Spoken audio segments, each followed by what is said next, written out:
हर traveller की life में एक डेस्टिनेशन ऐसी जरूर होती है जहाँ जाने का सपना हम सब कभी न कभी देखते हैं।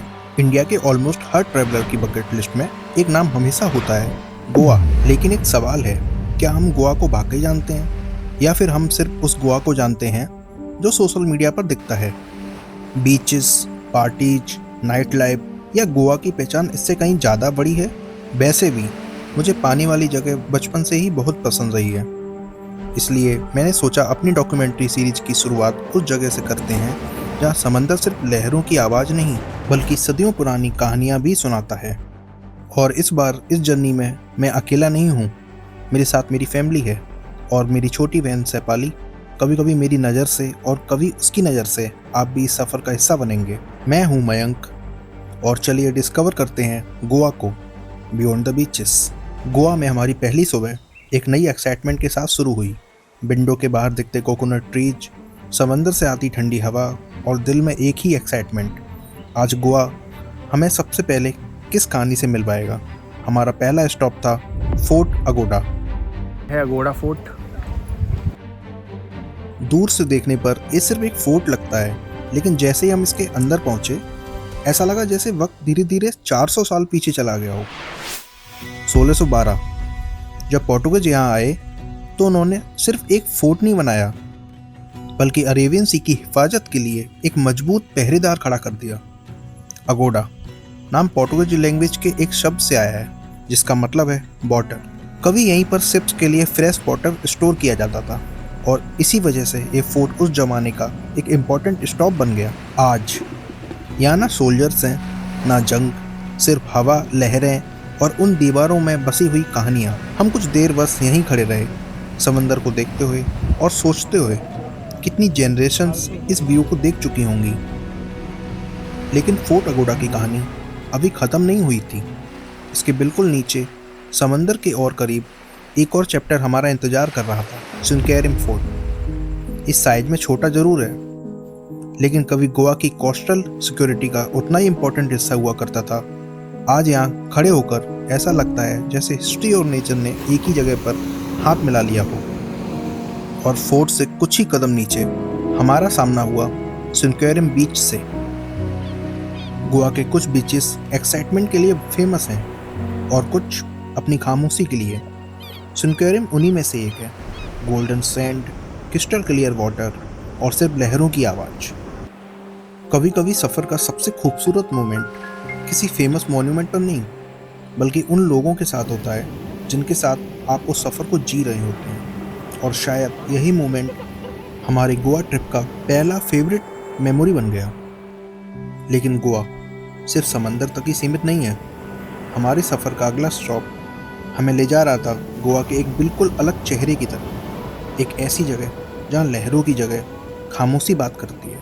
चलिए नेरुल रिवर चलते हैं। गोवा को अक्सर बीचेस के लिए याद किया जाता है, लेकिन गोवा का असली सरप्राइज तब मिलता है जब आप उस जगह पहुंचते हो जहां टूरिस्ट कम और नेचर ज़्यादा होता है। यह है नेरुल रिवर, अरेबियन सी से सिर्फ कुछ ही दूर, लेकिन एहसास बिल्कुल अलग।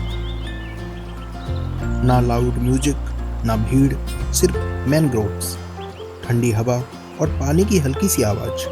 कभी कभी सफ़र का सबसे यादगार हिस्सा वो जगह नहीं होती जहाँ सब लोग जाते हैं, बल्कि वो होती है जहाँ आप खुद को ढूंढ लेते हैं। हमने भी कुछ देर के लिए बस कैमरा साइड में रखा और इस खामोशी को महसूस किया।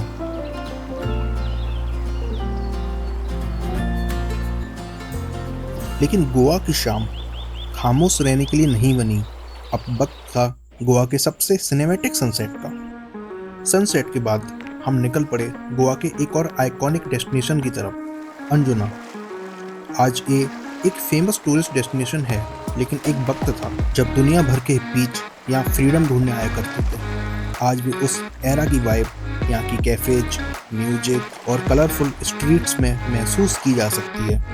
हर जगह एक आर्टिस्ट, एक म्यूजिशियन, एक ट्रैवलर मिल ही जाता है जो अपनी कहानी लिख रहा होता है। और शायद इसीलिए अंजुना सिर्फ एक बीच नहीं, एक लाइफ स्टाइल है। और फिर हमारा अगला स्टॉप गोवा का सबसे एनर्जेटिक डेस्टिनेशन, बागा बीच।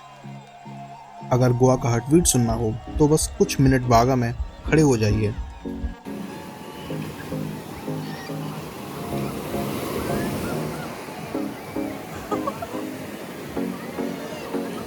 दिन भर water sports, restaurants, live music और हर तरफ एक्साइटमेंट।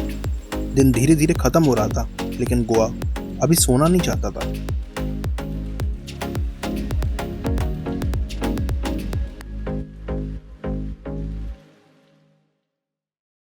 जैसे ही अंधेरा हुआ, हम पहुंच गए मांडोवी रिवर, जहां गोवा अपना एक बिल्कुल नया रूप दिखाता है। चमकती हुई city lights, live music, traditional गोवान डांस और ट्रेडिशनल पोर्टुगीज डांस।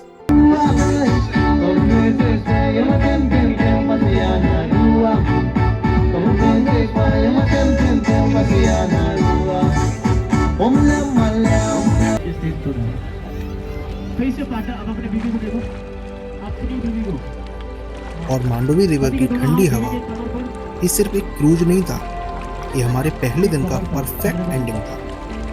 पूरा दिन गोवा को देखते देखते पता ही नहीं चला। हमारा पहला दिन खत्म हुआ, लेकिन गोवा की कहानी अभी आधी हुई थी, क्योंकि अगले दिन हम निकलने वाले थे गोवा के उस हिस्से की तरफ जहाँ बीचेस से ज़्यादा हिस्ट्री हमारा इंतजार कर रही थी। सदियों पुराने चर्चेस, शांत मंदिर और एक ऐसा गोवा जिसे देखकर शायद आप भी कहेंगे गोवा सिर्फ बीचेस का नाम नहीं है। अगली सुबह गोवा का एक बिल्कुल नया चेहरा हमारा इंतजार कर रहा था। कल हमने गोवा के कुछ बीचेस और सनसेट के लिए देखा था, लेकिन आज हम उस गोवा को देखने निकले जहाँ हर दीवार, हर घंटी और हर इमारत अपनी एक अलग कहानी सुनाती है। ओल्ड गोवा, ऐसा लगता है जैसे वक्त यहाँ आज भी धीरे चलता हो। हमारा पहला स्टॉप था बेसिलिका ऑफ बॉम जीसस। 400 साल से भी ज़्यादा पुराना ये चर्च सिर्फ गोवा की नहीं, बल्कि इंडिया की सबसे इम्पोर्टेंट हिस्टोरिकल बिल्डिंग में से एक है। यहाँ सेंट फ्रांसिस जेवियर के सेक्रेड रिमेन्स रखे गए हैं, जिन्हें देखने हर साल दुनिया भर के लाखों लोग आते हैं। यहाँ खड़े होकर ऐसा लगता है जैसे हिस्ट्री सिर्फ बुक्स में, इन दीवारों में भी सांस लेती है। और सिर्फ कुछ ही कदम दूर हमारा अगला डेस्टिनेशन था सेंट कैथेड्रल, एशिया का सबसे बड़ा चर्चेस में से एक। जितना खूबसूरत बाहर से,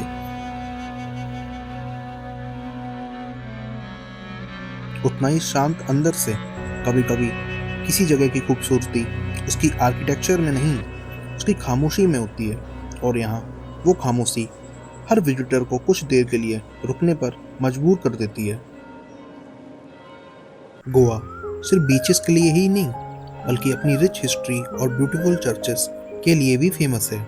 यह है Our Lady of the Immaculate Conception church, Panaji का आइकॉनिक व्हाइट लैंडमार्क। 1541 में बनी यह चर्च अपनी ग्रांड जिग-जैग स्टेयरकेस और पोर्टुगीज बैरोक आर्किटेक्चर के लिए दुनिया भर में मशहूर है।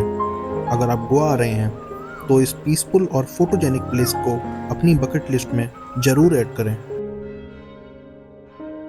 गोवा की पहचान सिर्फ चर्चेस नहीं, उसकी स्पिरिचुअल डाइवर्सिटी भी है, और उसका सबसे खूबसूरत एग्जाम्पल है श्री मंगेशी टेम्पल।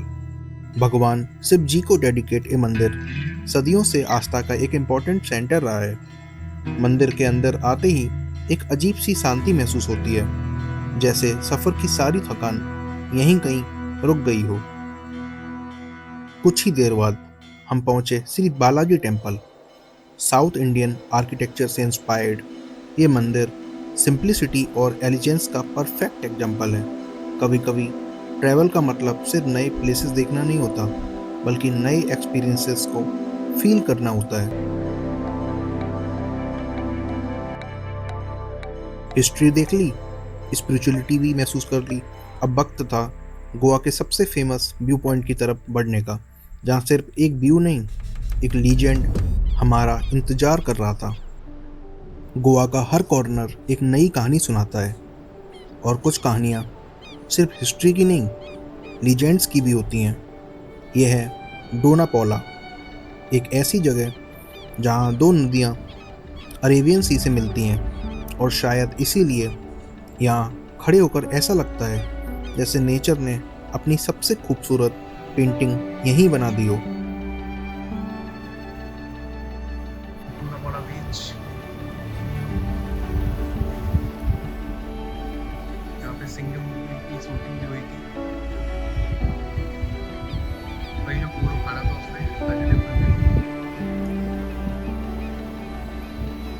इस जगह से जुड़ी है कई लव स्टोरीज सुनने को मिलती हैं। सच क्या है शायद कोई नहीं जानता, लेकिन एक बात जरूर सच है, यहाँ का व्यू हर ट्रैवलर के दिल में हमेशा के लिए रह जाता है।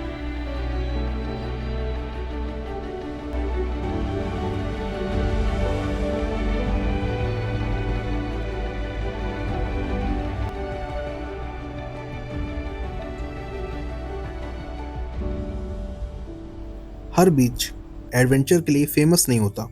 कुछ बीचेस सिर्फ सुकून देने के लिए होते हैं। मीरामर बीच उन्हीं में से एक है। यहाँ ना किसी को जल्दी है, ना किसी रेस की टेंशन, बस समंदर, ठंडी हवा और धीरे धीरे ढलती हुई शाम। कभी कभी लाइफ में सबसे अच्छे मोमेंट्स कुछ ना करने में होते हैं।